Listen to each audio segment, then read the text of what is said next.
बाप कर रहा है, ये बेटवा से बापवे बदरा है। बेटवा तो जमीने पर है, बापवा तो 3 मंजिल ऊपर चढ़ के नीचे। अरे बाप रे बाप, ये कितना कम वक्त है इसका बाप। बेटवा ढेर बढ़िया है बापवा से। तो आज का बाप भी वैसे ही है। तो जब बाप ऐसा करेगा तो बेटा कम थोड़े होगा। इसलिए मिल्लत के नौजवानों, अगर बाप वफाशियार है, मादर वफाशियार है, तो उसकी औलाद भी वफाशियार। आज सिचुएशन ये है कि घर में औरत अगर हामला है तो सीरियल देख रही है, बच्चा परवरिश पा रहा है, माँ सीरियल देख रही है, गंदी गंदी पिक्चर माँ देख रही है, फहश गाने माँ सुन रही है।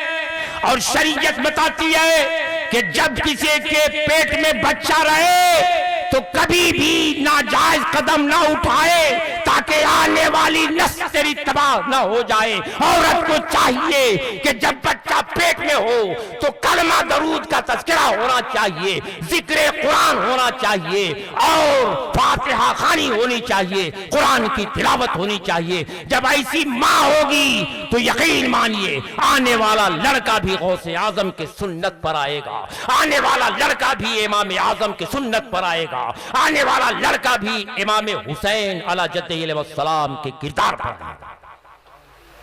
गौसे आजम आए थे 18 पारा कुरान लेकर आए थे। तो ये तलकीन कहां से पाया आपने? अपने माँ के पेट से। जब गए मदरसे में दाखिला लिया तो कारी कुरान ने पढ़ाया, बेटे पढ़ो औज़ु बिल्लाहि मिनश शैतानिर रजीम। गौसे आज़म ने कुरान अज़ीम पढ़ दिया, फिर पढ़ा बिस्मिल्लाहिर्रहमानिर्रहीम, उसके बाद सूरह फातिहा पढ़ाया। अब उसके बाद गौसे आज़म वहाँ से शुरू हुए और एक बैठक में 18 पारा आपने कुरान सुना दिया। तो उस्ताद ने कहा, बेटा ये बताओ ये कुरान कहाँ से तूने पढ़ा है? गौसे आज़म ने कहा कि मेरी वालदा 18 पारे की हाफिजा है और वो सुबह और शाम कुरान की तिलावत किया करती हैं। तो जब मैं पेट में मौजूद था तो मैंने माँ के पेट ही में कुरान याद कर लिया है। तो मिल्लत के नौजवानों, दुरूद पढ़ो और इसका वजीफा बनाओ।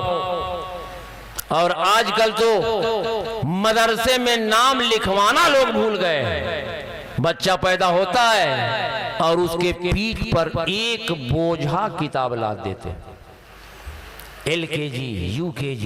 अब वो इंग्लिश मीडियम से पढ़वा रहा है। नतीजा क्या होता है? इंग्लिश मीडियम से पढ़ाओगे आप, एक इंजीनियर ऐसी बन गया, मदरसे से मुलाकात नहीं, मदरसे से मुलाकात नहीं, सॉफ्टवेयर इंजीनियर बन गया।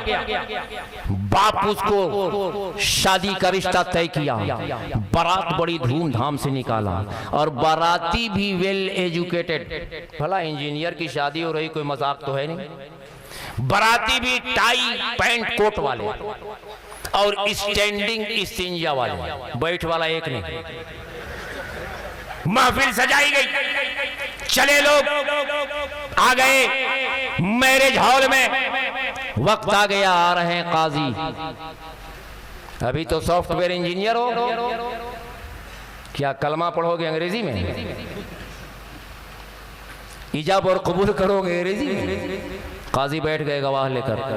काजी साहब ने कहा, बाबू इस्तिंजा से हो? अब इसका दिमाग चौक कर दिया, अल्लाह इस्तिंजा कौन बीमारी का नाम है भैया? ये कभी मदरसा के करीब गए भी नहीं किया था। इस्तिंजा कौन बीमारी का नाम है बाप? लड़के का दिमाग चौक हो गया कि या अल्लाह क्या बताऊं। बाप कहीं गया हुआ था, बाप चला आया मजलिस में। बाप पूछने लगा कि काजी साहब क्या पूछ रहे हैं? कहा कि बाप तुम हो? कहा कि हाँ है। कहा कि बेटे से पूछ रहे हैं कि बताओ कि इस्तिंजा से हो? तो बाप कह रहा है बेटे बता दो। बाप कह रहा है बेटे बता दो, तो बेटा बोल रहा है मैरिज हॉल में कि मेरा इस्तिंजा अब्बा के पास मौजूद है। वो समझा कि कोई निकाह का आइटम छूट गया है, अब्बा के पास। काजी साहब बड़ी जोरदार अंदाज में हंसे कि या अल्लाह, ये कह रहा है कि मेरा इस्तिंजा अब्बा के पास है। काजी साहब हंसने के बाद पूछे ये बताइए आप उसके बाप हैं, ये बताइए इसका इस्तिंजा आपके पास मौजूद है कि नहीं? इसका इस्तिंजा आपके पास है? तो बापो कम था थोड़े, वो कोट में हाथ डाल के कहा अरे काजी साहब तो गाड़ी छूट गया।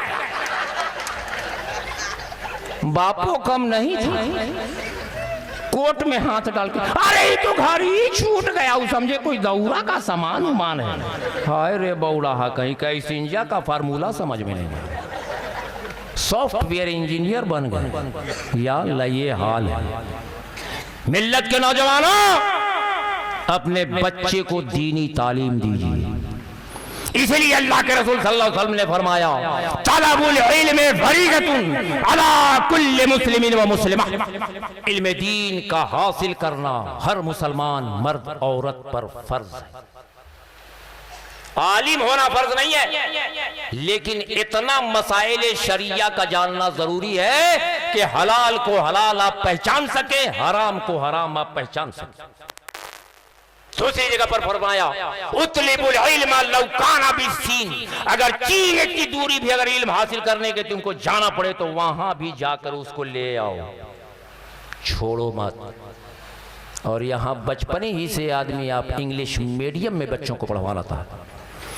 मिल्लत के नौजवानों, अपने माहौल को सीधा करो, अपने सीने को इश्क़ नबी से मामूर करो और दुरूद पढ़ो, दुरूद का वजीफा बनाओ।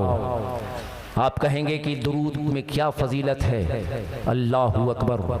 हजरत सैयदना अबुल बशर आदम अलैहिस्सलाम को अल्लाह जल्ल शानहू मैदान क़यामत में ये दर्जा इनायत करेगा कि अर्श के बगल में सब्ज़ हुल्ले में मलबूस करके अबुल बशर आदम अलैहिस्सलाम को तशरीफ़ आवरी का हुक्म देगा। अर्श के बगल में आदम अलैहिस्सलाम बैठेंगे और अर्श से मैदान महशर का नक्शा देखेंगे।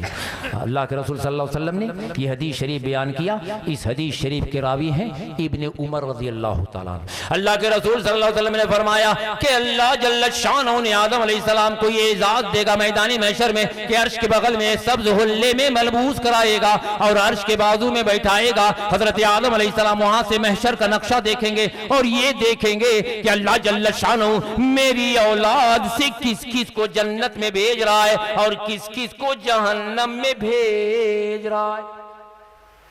क्योंकि सब तो आदम ही की औलाद है, जितने हैं सब आदम की औलाद है। तो अल्लाह जल्ल शानहू आदम अलैहिस्सलाम को ये बेनिफिट देगा, ये एजाज देगा कि वहां से मैदान महशर का नक्शा देखेंगे। अल्लाह के रसूल से सहाबी पूछते हैं कि आदम अलैहिस्सलाम क्या देखेंगे? अल्लाह के रसूल सल्लल्लाहु अलैहि वसल्लम ने इरशाद फरमाया कि अल्लाह के रसूल सल्लल्लाहु अलैहि वसल्लम फरमाते हैं कि आदम अलैहिस्सलाम अचानक अर्श से एक आवाज लगाएंगे, ए अल्लाह के हबीब, आपके उम्मती को एक जहन्नम के फरिश्ते जकड़े हुए हैं और उसको जहन्नम के तरफ लिए चले जाते हैं। आदम अलैहिस्सलाम इंडिकेट करेंगे वहां से कि अल्लाह के हबीब आपके एक उम्मती को जहन्नम के फरिश्ते पकड़े हुए और जहन्नम में ले जा रहे हैं। अल्लाह के रसूल सल्लल्लाहु अलैहि वसल्लम फरमाते हैं मैं अपनी तहबत को मजबूती से बांधूंगा और मैं उनके जानिब दौड़ूंगा और फरिश्तों को कहूंगा ए फरिश्ते थोड़ी देर रुक जाओ। अब फरिश्ते मेरे हुक्म की तामील करेंगे। फरिश्ते कहेंगे रुक गया मैं या रसूलुल्लाह सल्लल्लाहु अलैहि वसल्लम, कहिए क्या हुक्म है? अल्लाह के रसूल फरमाएंगे ये बताओ मेरा उम्मती तू कहां ले जा रहा? वाह रे मेरे आका करीम। अल्लाह के रसूल फरमाएंगे इसको कहां ले जा रहे हो? फरिश्ते कहेंगे कि या रसूलुल्लाह सल्लल्लाहु अलैहि वसल्लम इसको मैं जहन्नम में ले जा रहा हूं। कहा क्यों ले जा रहे हो? कहा इसलिए ले जा रहा हूं कि इसके नामा अमाल में नेकियां ही नहीं है, नथिंग के बराबर। इसलिए अल्लाह का हुक्म हुआ है हम इसको जहन्नम में ले जा रहे हैं और हम फरिश्ते रब के हुक्म के पाबंद हैं, हम लोग डंडी मारने वाले नहीं हैं। अल्लाह के रसूल सल्लल्लाहु अलैहि वसल्लम की रहमतें तमामी मुलाहिजा फरमाइए। अल्लाह के रसूल सल्लल्लाहु अलैहि वसल्लम फरमाते हैं कि अल्लाह के रसूल सल्लल्लाहु अलैहि वसल्लम रब की बारगाह में इल्तिजा फरमाएंगे और कहेंगे, ए रब कदीर, मेरा और तेरा इसके बीच में क्या मुआहिदा तय पाया था। अल्लाह, मेरे दरमियान में और मेरी उम्मत के दरमियान में मुझसे तेरा क्या मुआहिदा था। अब अल्लाह का हुक्म आएगा कि फरिश्तों मेरे नबी के हुक्म की तामील करो। अब अल्लाह के रसूल कहेंगे, फरिश्तों अब जो नबी कह रहे हैं उसकी बात सुनो। फरिश्ते कहेंगे, ये बताइए अल्लाह के रसूल आपका क्या हुक्म है। अल्लाह के रसूल फरमाएंगे, जरा मेरे सामने इसका वजन करो कि देख ले हम भी के नामा अमाल क्या बता रहे हैं। अब अल्लाह के रसूल कहेंगे कि जरा मेरे सामने इसका वजन करो। फरिश्ते कहेंगे, या रसूलुल्लाह सल्लल्लाहु अलैहि वसल्लम, यहाँ कोई बनिया की दुकान है कि डंडी मार दी हम? यहाँ तो परफेक्ट तौला जाता है, ये मैदान महशर है। अल्लाह के रसूल फरमाएंगे, नबी की पैरवी करो, चलो मेरे सामने जरा वजन करो। अब फरिश्ते नबी के हुक्म की तामील करेंगे। अब लाया जाएगा उस बंदे को मीज़ान पर, तौलने वाले जिब्रील अलैहिस्सलाम होंगे। अल्लाह के रसूल से जिब्रील कहेंगे, या रसूलुल्लाह सल्लल्लाहु अलैहि वसल्लम, अभी अभी इस बंदे का मैंने वजन किया है, ना मैं अमाल नहीं के बराबर है। अल्लाह के रसूल फरमाएंगे, जिब्रील नबी के हुक्म की तामील करो, जरा मेरे सामने भी वजन करो ताकि मैं भी देख लूं कि नाम अमाल में क्या बता रहा है।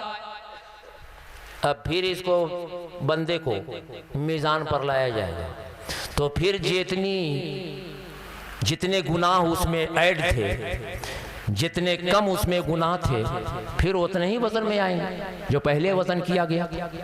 अल्लाह के रसूल से जिब्रील कहेंगे, या रसूलुल्लाह सल्लल्लाहु अलैहि वसल्लम, आप मुलाहिजा फरमा लीजिए, यही है। उस वक्त भी इतना ही कांटा बताया था, अभी भी यही कांटा बता रहा है। अल्लाह के रसूल सल्लल्लाहु अलैहि वसल्लम अपने जेब से एक अंगुली के बराबर कागज निकालेंगे और नेकी के पल्ले पर डाल देंगे। अब वो एक अंगुली का कमाल ये होगा कागज का कि जब अल्लाह के रसूल सल्लल्लाहु अलैहि वसल्लम उस कागज को डालेंगे तो इतनी नेकियां हो जाएंगी, इतनी नेकियां हो जाएंगी कि पल्ले नेकी से भर जाएंगे और गुनाह हवा में उड़ जाएगा। गुनाह हवा में। अब उसके बाद महशर में एक शोर होगा कि कामयाब हो गया ये शख्स, जहन्नम के दहकते हुए शोलों से अब ये जन्नती मुसलमान हो गया। अब जन्नत के फरिश्ते इसको जन्नत की तरफ ले जाएंगे। जब फरिश्ते आएंगे जन्नत की तरफ ले जाने के लिए, तो बंदा कहेगा कि फरिश्तों थोड़ी देर रुक जाओ, जरा इन नूरानी बुजुर्ग से जरा मेरी इंट्रोडक्शन हो जाए, मेरी जान पहचान हो जाए कि मुसीबत के वक्त में ये काम आए ही हैं कौन। अब अल्लाह के रसूल से वो बंदा पूछेगा कि ए नूरानी शक्ल वाले बुजुर्ग, आप कौन हैं? तो अल्लाह के रसूल फरमाएंगे, मैं ही मोहम्मद रसूलुल्लाह सल्लल्लाहु अलैहि वसल्लम तेरा रसूल खड़ा हूं। अब वो बंदा कहेगा, आखिर किस इनाम की बुनियाद पर आप मुझे जन्नत भेज रहे हैं? अल्लाह के रसूल फरमाएंगे, तू दुनिया में एक बार मुझ पर दरूद पढ़ा था, तो मैंने इस दरूद को आज के लिए महफूज कर लिया था कि मैदान क़यामत में जब तू फंसाया जाएगा तो ये दुरूद काम आएगा। तो एक दरूद पढ़ने का कमाल ये होगा कि परवरदिगार आलम नबी के सदक़े में जहन्नम वाजिब हो चुका था, लेकिन अल्लाह के रसूल सल्लल्लाहु अलैहि वसल्लम एक टुकड़े की बुनियाद पर अब उसको जहन्नम से खींचकर जन्नत में डाल देंगे। ये मेरे आका का करम नहीं तो और क्या। इसलिए मिल्लत के नौजवानों, जहां भी आप जाओ दरूद का वजीफा बनाओ, और ये भी नहीं कि आप घर पे दरूद पढ़ो, दरूद की कोई टाइमिंग नहीं है। आप लूम चालू करते हो, चालू करने से पहले बिस्मिल्लाह से शुरू करो, इसमें भी बरकत। लूम की चाबी चढ़ाओ, नबी पर दरूद पढ़ लो, बरकत ही बरकत। लूम से आओ, घर को जाओ, दरवाजे पे पहुंचो, बिस्मिल्लाह से शुरू करो, घर में इन करो, नबी पर दरूद पढ़ो, घर में बरकत का नुज़ूल